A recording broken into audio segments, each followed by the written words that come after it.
Day 5 and we go again. Lots happen. So let's have another update. Today was one of them days where a lot of behind the scenes work got done, so not too many visual changes, but there are some changes. So let's start with the hallway. Actually, we've got the radiator is on the wall. It is protected because obviously we don't want to bash it. It's in the hallway. So type 22 80mm radiator. See if I can show you the valves that I was on about. So yeah, you can see the valves there. Instead of going into the floor, they go into the wall. We're going to buy little covers that go over the hole in the wall. The little push-on covers. So what that means is we don't have to go into the floor because we're going to have the flooring. We're going to have laminate like it is now. So what we didn't have to do, because we've done that, is disrupt this whole flooring. So our builder kind of said what we can do is use those that go into the wall. That way we can go through the wall and all the plumbing is in here in the floor that we were bringing up because we're insulating. This floor will come up eventually, but right now we didn't want it to come up. We want to keep a place, we can actually walk through. So the house is somewhat usable. So that's radiator 1 done and on the wall. So really pleased with that. The valves look great as well. So super chuffed. Then if we go into the lounge, as you can see, all the flooring came up. Well, most of the flooring, which meant everything was moved into the dining room. Yeah, you can see a little bit better all the pipe work. So we've got, let's spin around and have a look. We've got the flow and return for the heating coming here. So we obviously come to the radiator. That's behind me. I'll spin around in a sec. We go over here. We've got to the radiator. And then we've got 2 going through over here out to the radiator the other side in the hallway. So if I spin round, here's the radiator that went onto the wall. I covered that all up. It was one of my tasks that the builder left. He gives us some things to do, but again we've gone into the wall here, you can see. So essentially it looks like it's floating. Now just something to note, if you're buying these radiators, right, now we get type 22 radiators, which, well, you don't have to. You get type 21, which are basically you've got double and single convector. Type 22 has like double width and 2 lots of fins inside, so some this side, some this side. And type 20, so it's type 22. Type 21, it's a bit narrower and it's just got 1 set of fins. Now they're similar weight, obviously. This sort of size, 1.6 meters, they're around 40, in between 40 and 50 kilos. So it's a lot to mount them on the wall. Now there used to be a chimney breast here. So this mount was fine, straight into brickwork. This mount, what they had done, which wasn't ideal, is they had put a plasterboard over. They kind of battened and plasterboard, so the plasterboard was away, or dot and dab, whatever they'd done. So we had plasterboard and then a gap like that to the wall. So we were finding it hard, and obviously the wall's thinner there as well. So what the builder had to do eventually was build out the wall. I'm not too sure what was used, some sort of cement. He filled it all out so that that was much stronger around that area. Had to let it dry, which allowed us to mount the radiator. So now it's on and secure. So pleased with that as well. The suspended floor, we had issues over here because the suspended floor was suspended, basically, properly floating. So what we've done, we put this extra 2x4 in, which secured all the joists too. This was used, it was kind of under there already, but wasn't quite propped up. So it's all been screwed in and screwed together. And then it was all screwed into the wall as well. Let's see this wall around the edge. So everything was screwed down nice and secure. So that's no longer moving around all over the place. So pleased with that. What else do we have for the lounge? Let me check my notes. We have got, that's everything.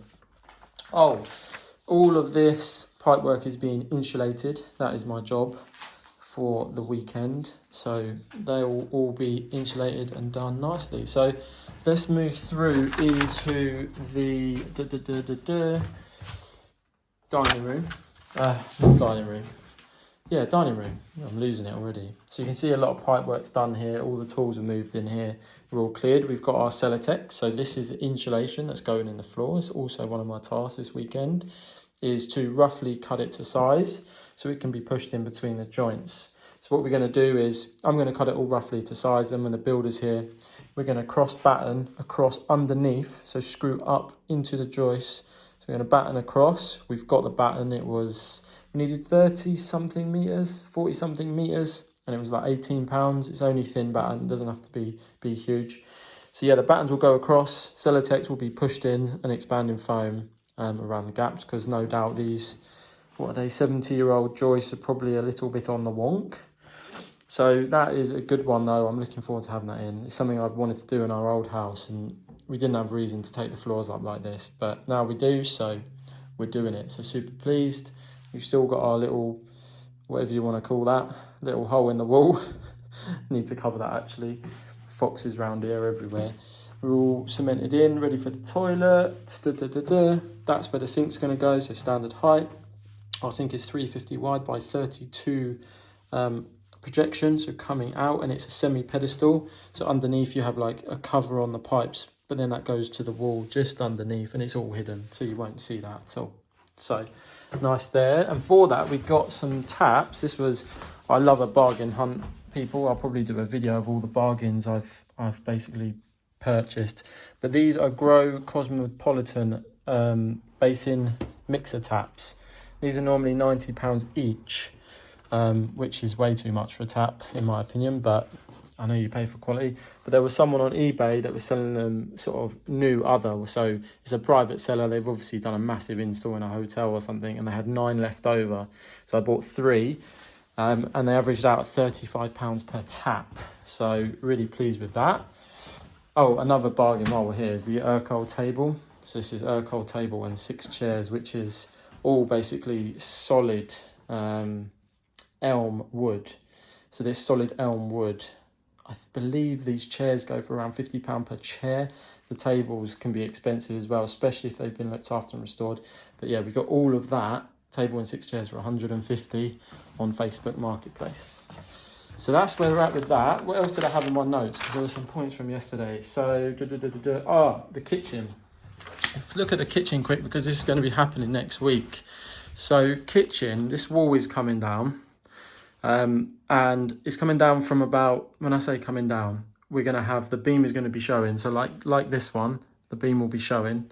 It's not recessed in the ceiling and into the exterior wall. So it's going to come up, it's going to go across, and it's going to come down. We're going to leave a nib there of 50 mil. And the reason we left the nib there of 50 mil is because if we wanted that nib gone, 50 mil, what it meant is we'd be into the center of the house, and basically it's weaker. So we would have had to put a steel column coming down. A steel column needs to sit on a new foundation, which is 500 by 600. So massive, and it needs to go 1 meter deep. So what we would have had to have done is go to here. It's 1 meter deep from where that floor is there, right?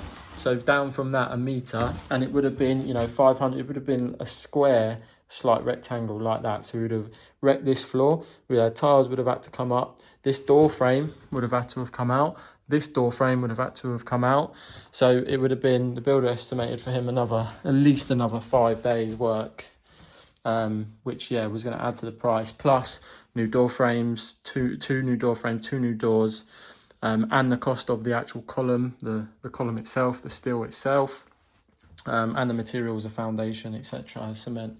So yeah, in the end we said, you know what, we're happy with that nib. What it means is you come through, then you walk through, you can see roughly where the walkway is going to be, like this, because if I explain better, these cabinets, obviously there's 3, we're taking one out.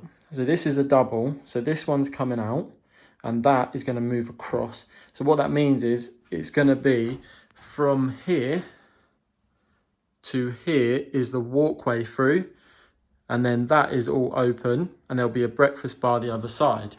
Now on the breakfast bar the other side, what we're going to do is put a 900 mil worktop. So it will essentially, where the wall is, there'll be a breakfast bar just there, and we're going to have 2 stools. And then we're going to have that Urkel table that I showed you earlier coming through here with the 6 chairs. So that's the kitchen plan. I'm going to give you a little update on that because I've mentioned it in a few videos. But what else do I have on my notes? I've got, there's one thing, that has caught us out already a couple of times, and that is buying things in person rather than online. I'm used to buying these bigger things online, Amazon, delivery, right? But if they don't come, they hold you up. They can hold you up for a day, which can be hundreds of pounds. So for example, the Celotex, in the end it worked out all right, but it came yesterday at around 1-2 p.m. If that didn't come, I then couldn't do all of this weekend and cut it and save the builder a day, half a day, you know, quite a bit of time. Instead, it did come and I can do all the cutting and we can crack on Monday. But that's a prime example. We could go with the builder and pick this up from Selco or Builder's Merchant and we just have it there and then. The same for the radiators. We had an issue with the radiators. This radiator there didn't arrive. So basically we ordered this one, that one, and the one to go there all together. That one came straight away, no problem. These two took an extra 2 days to arrive. Now at that point you could get a refund and go and get them, but what we should have done is just gone. You know, we've got access to Toolstation, Screwfix, Selco, other builders merchants. We just go and buy them and pick them up. We can fit in our car just about, or the builder can put them in his truck. And then that way you have them there and then. And he said to us, you know, if you're buying big stuff or you need it, we're going to need it. Just go and get it so we're not held up. Same with any sort of products. Wine, you think, oh yeah, it's £10 cheaper here, it's £20. Even the Celotex, it was cheapest I found it was, I think it was £34-35 a sheet. You think, oh, it's at Selco, it's £38-39 a sheet, times 9, that's this much. Actually, we're going to lose time for the builder, which is actually hundreds of pounds. So it was better just spending an extra 30 to get them there and then. So yeah, that's an update for day 5. Yesterday, I think I said day 5 in the video because I recorded it in the morning rather than the evening. So this is day 5. We got the weekend, so Saturday and Sunday to go. I'll probably do a weekly recap, but overall looking good. Plenty of movement. Oh, things we purchased. I was going to go without saying anything we purchased. Oh, so we paid the council, of course, £318. Thank you very much for them to come out and say, yep, your work's good and sign it off. So they need to see the steel beam that's going in the loft to remove the chimney and the steel beam that is going above the kitchen wall to remove the wall. And we also bought the builder some gloves, which was £9.86. So not too bad on the cost front today. And that brings a grand total, I'm not 100% sure, 1,400. What I'll do is a weekly recap. I'll put all the costs in and we'll go through everything. So yeah, any other problems? No other problems really. Maybe one issue, the damp proof course is relatively low. Well, it's not relatively low. The damp proof course is where it is. The driveway is relatively high in relation to the damp proof course, which may have caused this damp. So we're looking for ways to bring the driveway down a little bit around the house. Maybe do a perimeter and that's pea shingle or work out how we can do it basically. So yeah, that's where we're at. No other issues. Everything moved along swiftly. We were actually very happy with progress. The builder's absolutely relentless. He done half work quick. So, yep, all good. I'll see you tomorrow.